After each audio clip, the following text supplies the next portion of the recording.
Assalamualaikum warahmatullahi wabarakatuh. Waalaikumsalam warahmatullahi wabarakatuh. Selamat pagi rekan-rekan sekalian. Izinkan kami dari kelompok 2 akan mempresentasikan hasil diskusi kami terkait video podcast minggu lalu mengenai batu.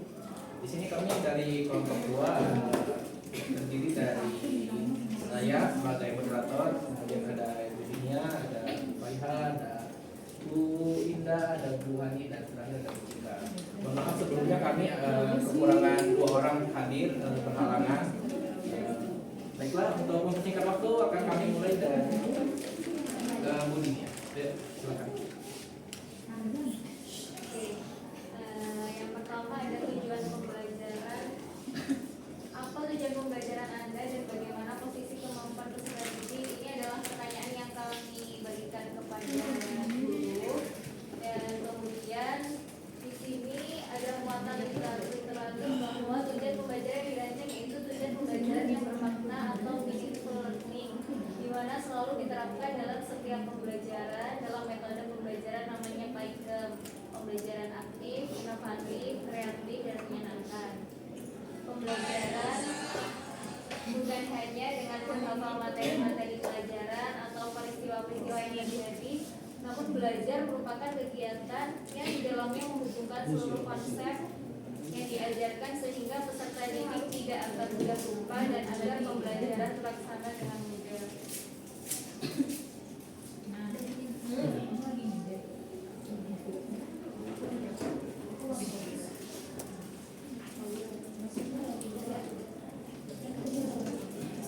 Baik, selanjutnya pertanyaan berikutnya, bagaimana cara peserta didik akan terlihat dalam mengeksplorasi ide-ide besar dan pertanyaan penting? Yang pertama yaitu mengidentifikasi ide dan pertanyaan penting, yaitu guru perlu menentukan ide-ide besar dan pertanyaan penting yang akan dieksplorasi peserta didik dalam materi pembelajaran. Dan juga perlu memastikan bahwa ide-ide tersebut sesuai dengan kurikulum dan memiliki keterkaitan dengan kehidupan sehari-hari. Dan yang kedua yaitu membuat pertanyaan esensial. Nah, pertanyaan esensial yang dibuat oleh guru hendaknya dapat menumbuhkan ide-ide yang besar kepada peserta didik dan pemahaman yang mendalam, sehingga guru perlu membuat pertanyaan esensial yang dapat mendorong peserta didik untuk berpikir kritis dan reflektif.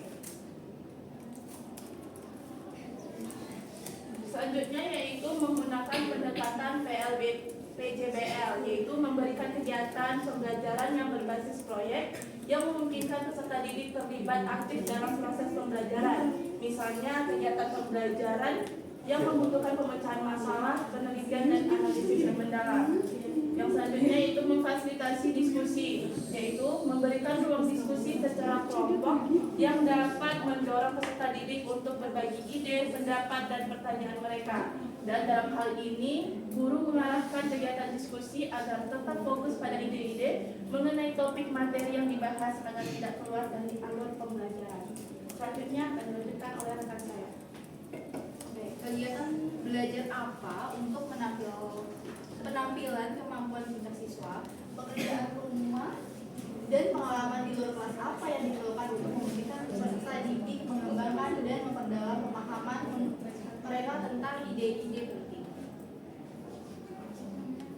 Oke, jawabannya pada kegiatan diskusi kelompok dan kolaborasi dapat mendorong peserta didik untuk memperdalam pemahamannya. Diskusi kelompok dan kolaborasi dilakukan dengan mengacu pada pertanyaan esensial atau masalah yang kompleks, sehingga peserta didik didorong untuk berbagi ide, perspektif, dan membangun pengetahuan bersama.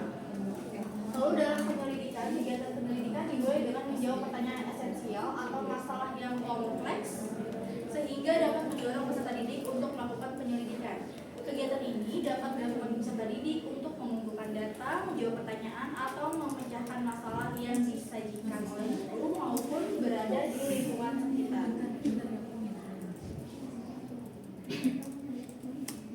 Lalu ada presentasi. Nah, kegiatan presentasi ini dapat dilakukan untuk peserta didik untuk mengkomunikasikan pengetahuan dan pemahaman yang diperoleh setelah kegiatan diskusi kelompok. Hal ini dapat memungkinkan peserta didik untuk menunjukkan pemahamannya kepada teman sebaya untuk mendapatkan umpan balik atas informasi yang diberikan. Lalu dalam penilaian informatifnya dilakukan secara teratur untuk mengetahui sejauh mana tercapai pemahaman peserta didik serta memberikan umpan balik yang konstruktif. Penilaian informatif juga dapat membantu peserta didik untuk memahami tingkat pemahaman dalam proses pembelajaran dan memberikan kesempatan untuk perbaikan pembelajaran.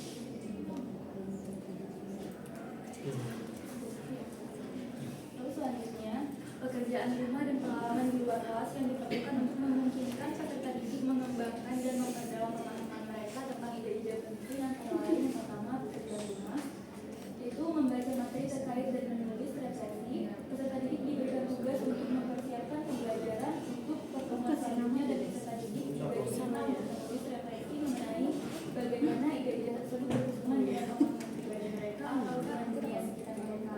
Lalu yang kedua ada pengalaman di luar kelas, yaitu observasi pembelajaran. Peserta didik diajak ke lingkungan sekolah untuk melakukan kegiatan pembelajaran di luar kelas. Misalnya pada materi pola bilangan, peserta didik diajak untuk mengamati pola yang terdapat pada kelompok bina dan pola tersebut akan terbentuk pola bilangan.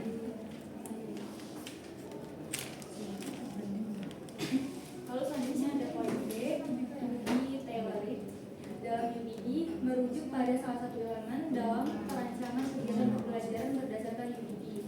Elemen ini mengacu pada konten pembelajaran yang disesuaikan dengan kebutuhan, minat dan kemampuan awal peserta didik. Dalam melaksanakan kegiatan pembelajaran, guru perlu memperhatikan ketiga aspek tersebut untuk memberikan pengalaman belajar yang sesuai dengan karakteristik peserta didik.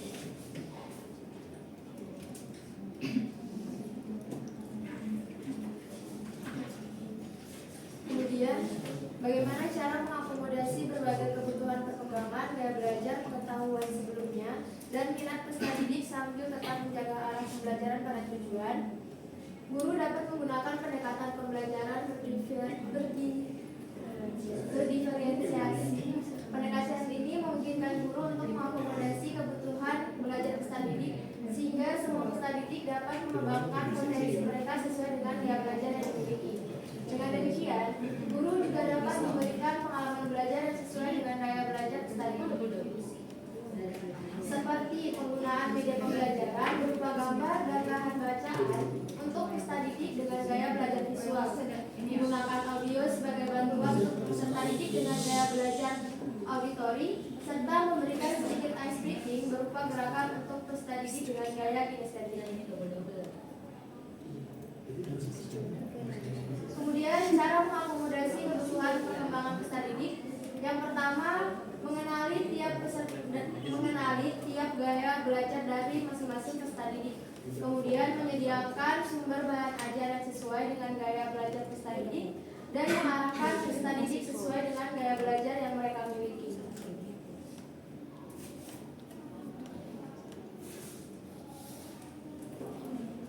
Kemudian cara mengakomodasi kebutuhan terhadap pengetahuan sebelumnya pada peserta didik. Yang pertama, menggali informasi lebih awal tentang pengetahuan sebelumnya atau kemampuan awal dari peserta didik melalui tes diagnostik awal. Kemudian menggunakan berbagai macam jenis asesmen yang mendukung penerapan pengetahuan sebelumnya dari peserta didik.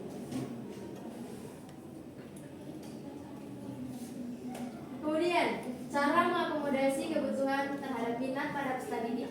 Yang pertama, mengarahkan peserta didik untuk terus mengembangkan minat yang dimiliki. Yang kedua, menggunakan berbagai media pembelajaran yang menarik agar dapat menarik perhatian dan keterlibatan peserta didik secara aktif dalam kegiatan pembelajaran. Yang ketiga, memotivasi peserta didik sesuai dengan minat yang dimilikinya.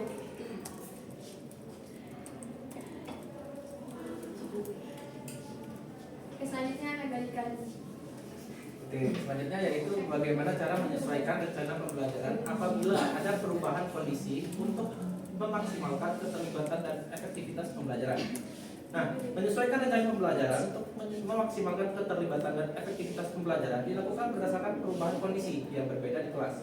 Nah, penyesuaian ini terencana pembelajaran dilakukan agar proses pembelajaran tetap relevan dan efektif meskipun terdapat perubahan kondisi seperti perubahan kurikulum, kebijakan sekolah, atau kondisi eksternal sekolah seperti pandemi atau terdapat situasi darurat lainnya. Selanjutnya yaitu langkah-langkah penyesuaian rencana pembelajaran.